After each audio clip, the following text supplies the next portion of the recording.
Hey everybody, it's me, Remy, the comic book poser.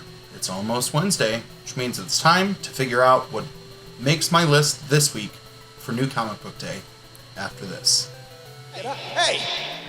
The champ is telling you to do something! Alright, you know what? You know what? You know what just happened? Because you didn't do what he said? You know what? You know what? You just made the list! Alright, here we go. I've got my pull list through League of Comic Geeks pulled up, so we'll see what I'm getting and maybe a little bit of why.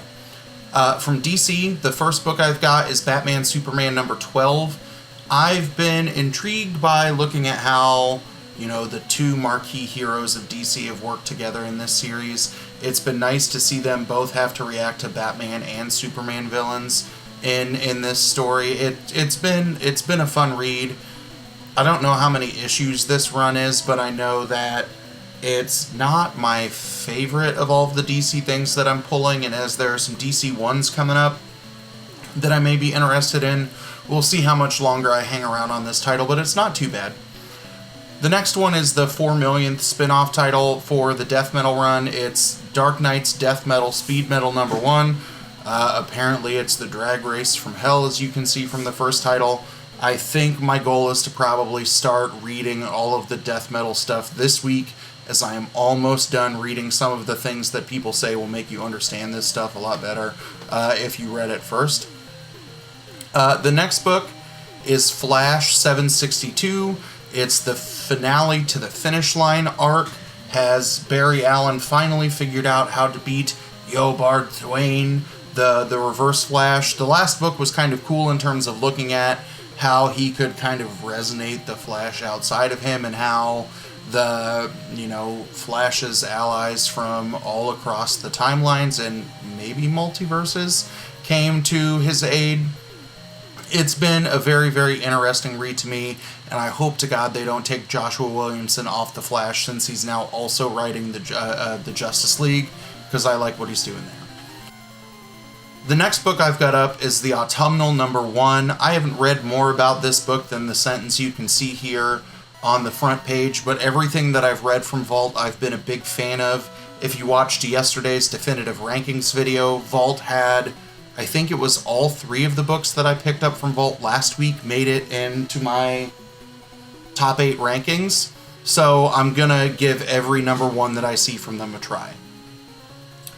Next up from Image, we've got Bliss number 3. I've really enjoyed the 2 issues where we start seeing how Benton has, been killing people off while his son, now an adult, is defending what he had done in the name of either helping him be healthy or dealing with the drug Bliss. I already forgot what book I was talking about, because my wife had to get me, because our 18-month-old climbed up a storage tub to get into another storage tub full of, those colorful plastic balls that are in a ball pit. Weird. So I think the next book up is Canto number 2, or Canto 2 number 2. I don't know if I enjoyed number 1 as much as I did the one-shot. It's an interesting fantasy story, and I'm definitely going to read the second one, but this is a book that might be kind of on the ropes for me. So coming up next is Daredevil number 22 from Marvel. I first really like this cover. I think this cover is kind of insane.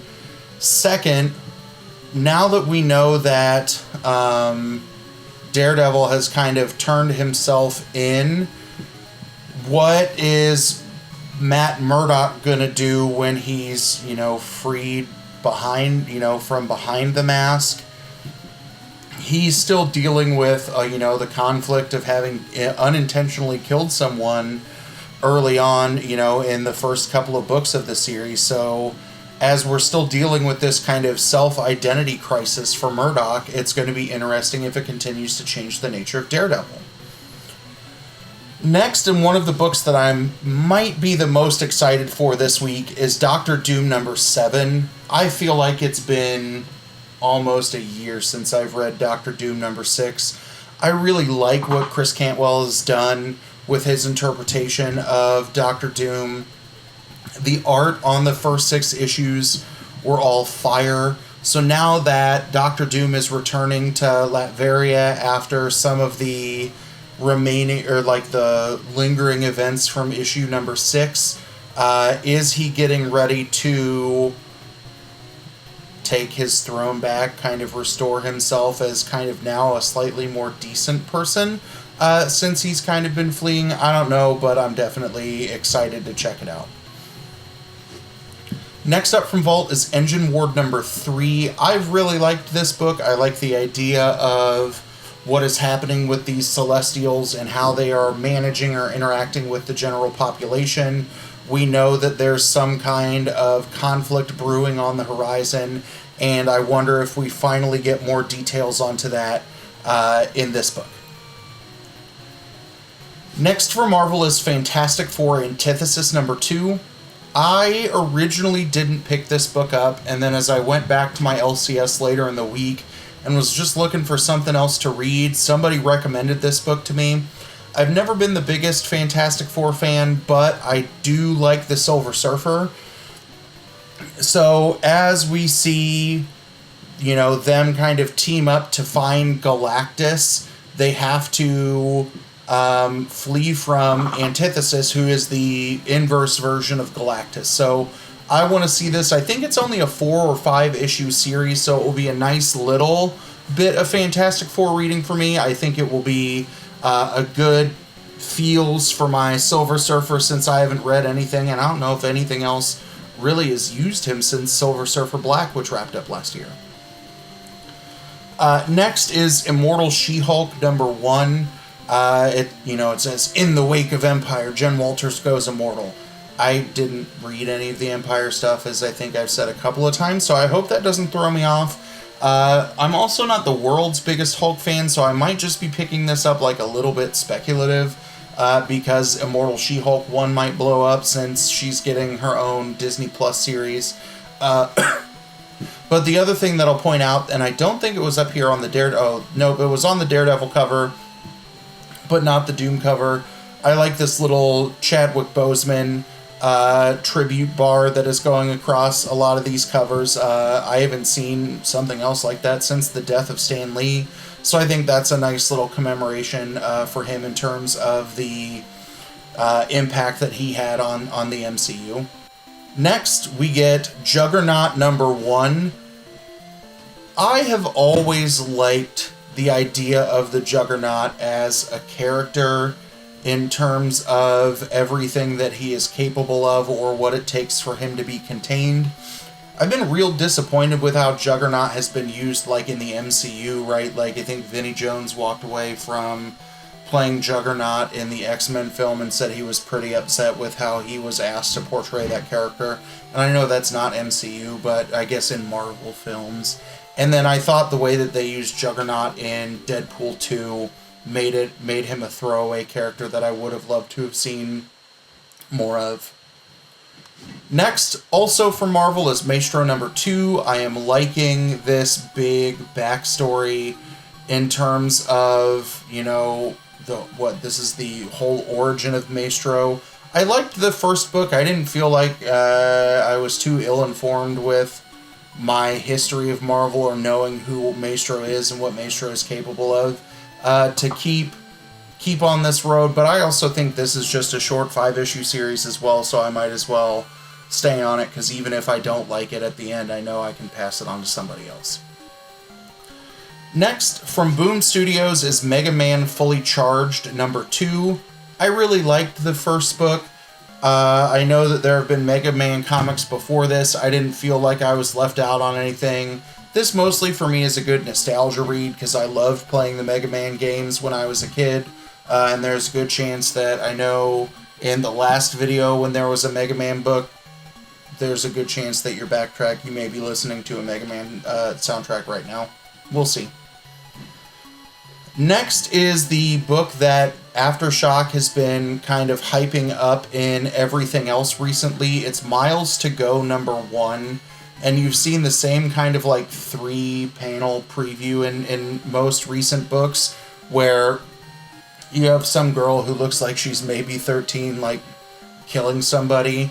So if this is like a different version of Hit Girl, where you see a young assassin having to deal with her life or those life choices, I'm on board to definitely check it out.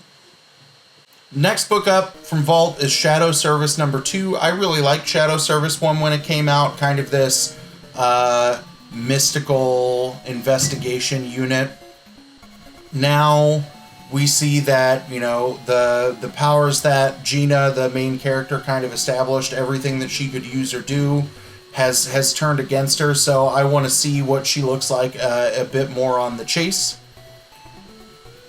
The next one, and another book that I'm probably anticipating a lot, is Spider-Woman number 4.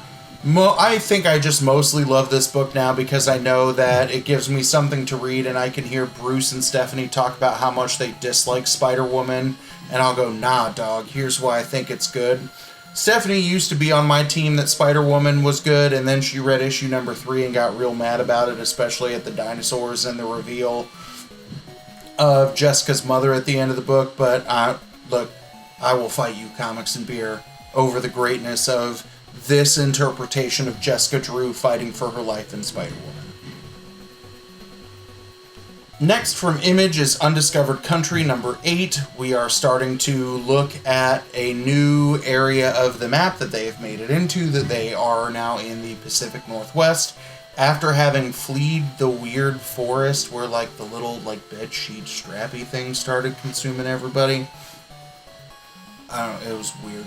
But I like this book. I like this kind of envisioning of a post-apocalyptic world where we don't know what's going on, that I think Snyder and Soule are really, really delivering an intriguing story that I definitely want to read. Next up from Marvel is Venom 28. This is a lot of Marvel books for me, more so than the past couple of weeks. Yeah, I mean, I don't know what to say about Venom 28. Venom has been home run after home run after home run. Donny Cates is absolutely slaying with everything that he's done on this run, so I'm excited. Looks like I got 2 more books this week. The next one is Wind number 4 from Boom Studios. This is the title helmed by James Tynion IV. I finally read Wind 1 through 3 last week, and 1 and 2 were okay. 3, I think, finally hooked me. It just feels a little slow in terms of how the story is told. The art is pretty good, but I also think where I can put some of those judgments of this book away is originally this was supposed to be released as a graphic novel, so traditionally your graphic novel would be a little bit slow and you wouldn't have to wait months, but a month between chapters to read it unless you're a really, really slow reader of graphic novels. So I'm excited to see what happens now that they make it into a new place beyond Pipetown. And then the last book. We have the first Ten of Swords title itself coming out, Ten of Swords Creation number 1. The pile of X that you have heard me ramble about week after week after week whenever I had a new X-Men book come in has been read. I really liked what happened in Marauders 12 and X-Men number 12 to set up the circumstances under which we will see a potential conflict between the two worlds that Apocalypse is trying to open the gate to by, draining the power of all of they're not Eternals, but whatever those long-standing mutants are called. So I think this is going to be really, really interesting, especially now that we know we'll get to see the other side of the conflict, what storm exactly is brewing for the X-Men. I also really like how we are going to see an interconnected nature of all of the different, or most of the different X-Men titles. I'm going to very crappily add an image really quick that I forgot to put into my OBS. So here's the list of everything that's coming out in the Ten of Swords event. Last week in both Excalibur and X-Men number 12 were the 2 preludes in addition to kind of the tease that you got in the free Comic Book Day X-Men title. And then you can see how this is going to weave throughout most of the existing X-Men titles of, you know, it goes from creation to X-Factor, Wolverine, X-Force, Marauders, Hellions, New Mutants, Cable. So it's touching literally all of the main X-Men properties. And then we get our second Ten of Swords book in Stasis.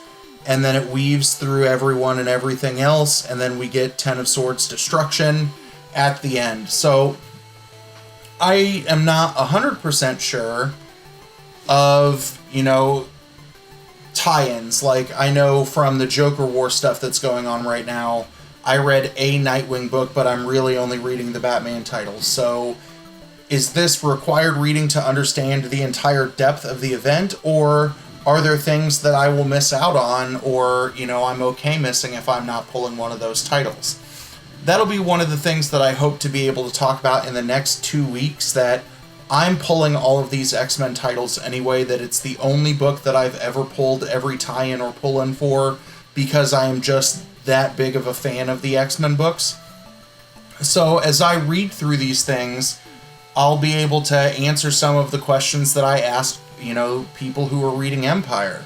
Am I okay just picking up this book, or am I going to miss a whole damn thing outside of it? I've asked people the same thing about the Joker War, and most people have said, no, you're getting the breadth of the Joker War from just reading Batman 95 to 100.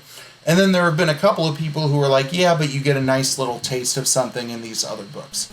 So I don't know which world it's going to look like for the Ten of Swords. That I definitely hope after, next week's new Comic Book Day, I'll be able to answer that question, since we are getting more than just one X-Men book in our hands next week.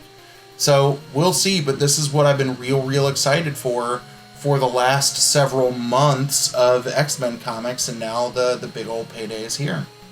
So what did you think? Is there anything that's on this list that's not on this list that I should go back and pick up? I know I wouldn't have read Heavy last week if it wasn't for my boy Cole from the Comic Burrito, who said, hey, you should check this book out. So are there any new number ones or other books that are early into a run that you think are worth checking out? You think there's anything that I should remove from this list? Anything that you think that, you know, I go, oh, it just might be 2 more issues, and you go, nah, cut your losses, it's going to stay bad? Let me know down in the comments below. And as always, thanks for stopping by, and have a good one.